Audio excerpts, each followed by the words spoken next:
To approve the following vendors for the entire 192 and the speech and supplemental instruction in 193, and the vendors would be Catapult Learning, Tree of Knowledge, and Educational Excellence. I would like to approve all the 193 vendors that applied for the RFP as well for the evaluation part. And the district will have the contracts for all these vendors ready to be signed and executed by tomorrow at the end of the business day. And the requirements should be limited to the requirements in the RFP as they were written. Second. The contract will not be written by tomorrow, I'm sorry. The contract cannot be written by tomorrow. Could you have it amended? Can you amend that? A week? 1 week.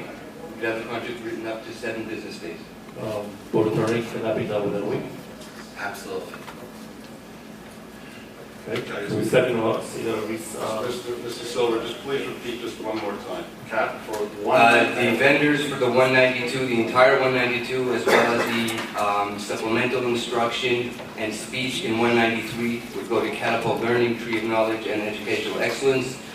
And the evaluations for the 193 would go to all the vendors that applied for the RFP. Responded.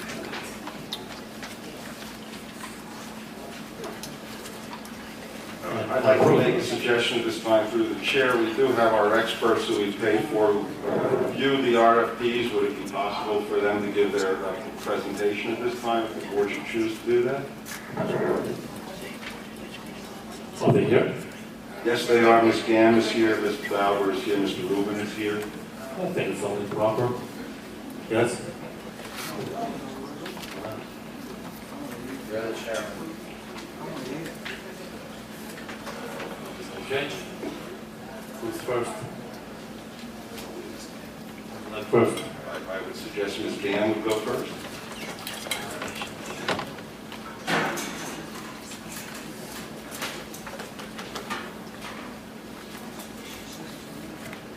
Good evening. Good evening or good night? I'm not sure.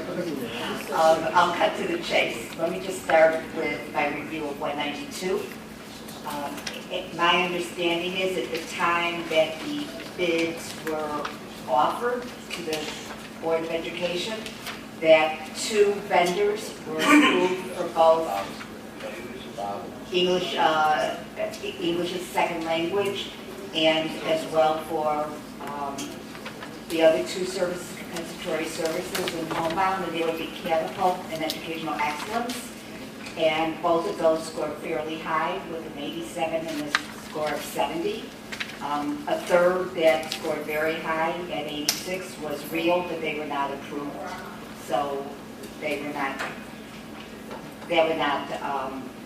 authorize them under the terms of the RFP. So for my scoring, it would be Catapult and Educational Excellence who were approved for the areas of the RFP.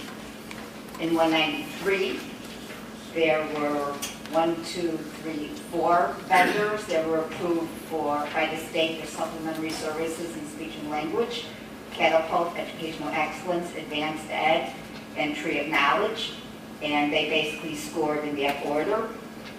Catapult with a high of 86, Educational Excellence 75, Advanced Ed 68, and Tree of Knowledge 57. And for in terms of examination and certification, it would be Catapult and Psych Ed. Catapult had a high of 86, and Psych Ed had scored a 33. The other 2 were not approved for the services by the state, so consultants on call or cross-county. Chair, I have a question for Ms. Gam. Can you please confirm how who's approved and who's not approved? I got information from Mr. Finger and from the state website on the date that they were submitted. Did you have by any chance pick up the phone and call the state? I looked at the website and information that we got from the state. I'm Yes, of the update. I'm in possession of an email that the webmaster in the state was on vacation for the past week. Mr. Seidler, in all due respect, Ms. Gam has answered, whether right or wrong, that she relied on the state website. No, I got that. Did she pick up the phone? No, in fact, you had asked me, we spoke last evening, And I, in fact, sent an email to Denise Dijak, who is the agency person at the State Department, and asked her, after we discussed this last evening, and I did send an email to her and asked her, because to be candid, the state, and I'm being videoed, but so be it, the state is not, that's a very fair question you asked, the state is not always up to date. So that was done. It was not done by Ms. Gam. It was not done by Mr. Finger, I don't believe, but he could further discuss that. Well, having gotten an email back from Ms. Dijak at the state, her answer to us was as follows, and I'll read exactly what she wrote back to us. Our records show we received the application for Comp Ed and ESL from Tree of Knowledge on June 16, 2010.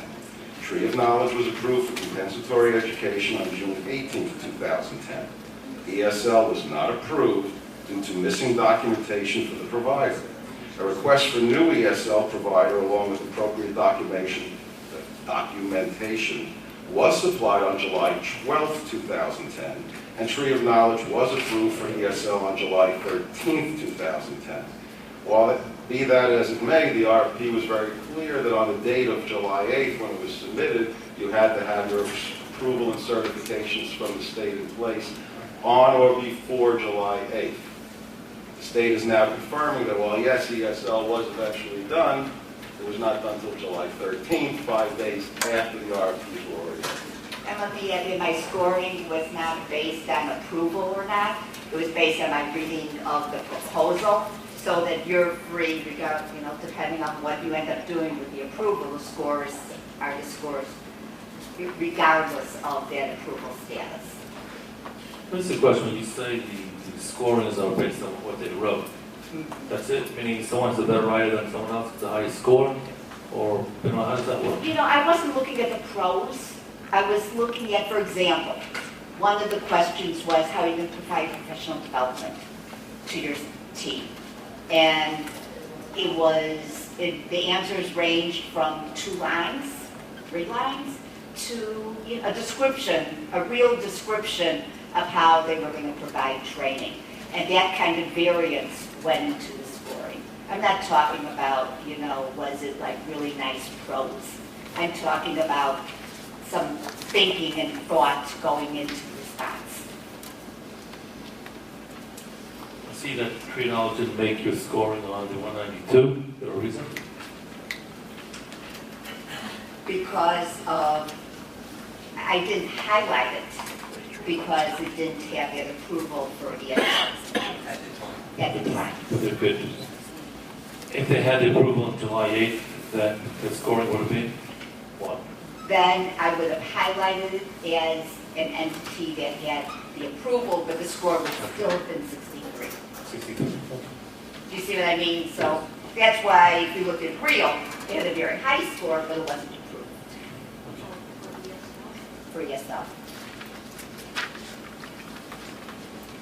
Okay, thank you. I'd like to, Mr. President, through the chair, just keep in mind that in terms of Chapter 192, based on my review and the review done by our auditor, Mr. Korn, of looking through it, the only 2 actual vendors on 192 that are approved by the state to do all 3, Comp Ed, Home Instruction, and ESL, are Catapult and Education Excellence. Our RFP spoke and states in there that we are looking for a vendor. While we may approve multiple providers, that the vendor had to supply all 3 programs, Comp Ed, Home Instruction, and ESL. Ms. Gam, unless I'm mistaken, I believe that only Catapult and Education Excellence are approved for all 3 of those. Through the chair.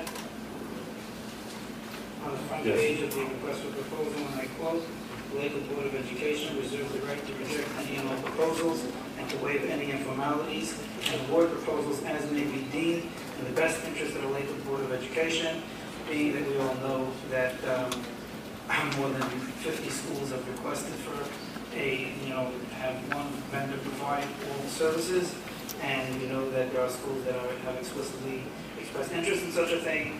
I think that in the best interest of the Lakewood Board of Education, we should waive any informalities.